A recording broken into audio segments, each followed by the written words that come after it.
ഇഷ്കിന് ശേഷം അനുരാജ് മനോഹർ സംവിധാനം ചെയ്ത നരിവേട്ട കണ്ടു. ടോവിനോ തോമസ്, സുരാജ് വെഞ്ഞാറമൂട്, ആര്യ സലീം, ചേരൻ, പ്രണവ്, പ്രിയംവദ ഇവരൊക്കെയാണ് പ്രധാന ക്യാരക്ടർ ചെയ്തിരിക്കുന്നത്. ചെറിയ ചെറിയ ക്യാരക്ടർ ചെയ്തിരിക്കുന്നവരും അതിഭീകരമായി അഭിനയിച്ചിട്ടുണ്ട്. എടുത്തു പറയേണ്ട പെർഫോമൻസ് ടോവിനോ തോമസ്, സുരാജ് ഏട്ടൻ അതിഭീകരമായിട്ട് അഭിനയിച്ചിട്ടുണ്ട്. ആര്യ സലീമും നന്നായി വന്നിട്ടുണ്ട്. പ്രണവും നന്നായി ചെയ്തിട്ടുണ്ട്. മ്യൂസിക് ജെക്സ് വിജോയ് ആണ് ചെയ്തിരിക്കുന്നത്. ബാക്ക്ഗ്രൗണ്ട് സ്കോറിംഗ് അടിപൊളിയാണ്. സോങ്ങുകളൊക്കെ ഇതിനകം ഹിറ്റാണ്.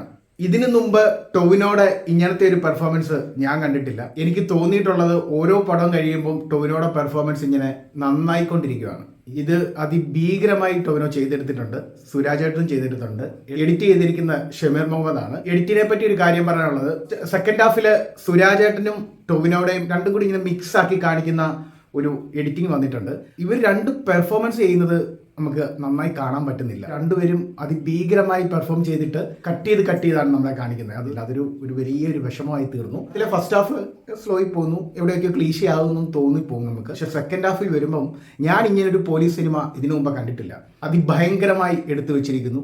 ട്രെയിലറൊക്കെ കാണുമ്പോൾ ഒരു കുഞ്ഞു പടമാണെന്ന് തോന്നും, പക്ഷേ കുഞ്ഞു പടമല്ല, വലിയൊരു സ്കെയിലിൽ നല്ലതായിട്ട് പൈസയൊക്കെ മുടക്കി എടുത്തിരിക്കുന്ന ഒരു സിനിമയാണ്. സെക്കൻഡ് ഹാഫ് വർത്താണ്. നമുക്ക് ഒന്ന് കണ്ണ് നനഞ്ഞ് നമ്മൾ ഇതിനെക്കുറിച്ച് അന്വേഷിക്കുന്നുണ്ടോ, നമ്മുടെ മുന്നിൽ കേൾക്കുന്നതും കാണുന്നതും വിഷയമാണല്ലോ ഇത് എന്നൊക്കെ നമുക്ക് തോന്നും. അതിൽ ചേരൻ ചെയ്തിരിക്കുന്ന ക്യാരക്ടർ, അയാളെ കാണുമ്പോൾ നമുക്കൊരു പാവം മനുഷ്യൻ എന്ന് തോന്നും. പക്ഷേ കൂടെ അങ്ങോട്ട് ആകുമ്പം ഇയാൾക്ക് ഇങ്ങനെയൊക്കെ ചെയ്യാൻ പറ്റുമോ എന്ന് നമുക്ക് തോന്നിപ്പോകുന്ന ഒരു പെർഫോമൻസ് ആണ്. അങ്ങനെ ഒരു ക്യാരക്ടറാണ്. നവാഗതനായ അഭിനാണ് സ്ക്രിപ്റ്റ് ചെയ്തിരിക്കുന്നത്. അദ്ദേഹത്തിൽ നിന്ന് ഇനിയും നല്ല വേറിട്ട കഥകൾ പ്രതീക്ഷിക്കുന്നു. അനുരാജിന്റെ ഡയറക്ഷൻ നന്നായി വന്നിട്ടുണ്ട്. എൻഗേജ്ഡ് ആയിട്ട് ഇരുന്ന് കാണാൻ പറ്റുന്ന ഒരു സിനിമയാണ്. മനസ്സും കണ്ണും നിറഞ്ഞ് ഇറങ്ങി വരാൻ പറ്റുന്ന നരിവേട്ട. ഒന്ന് കണ്ട് നോക്ക് കേട്ടോ.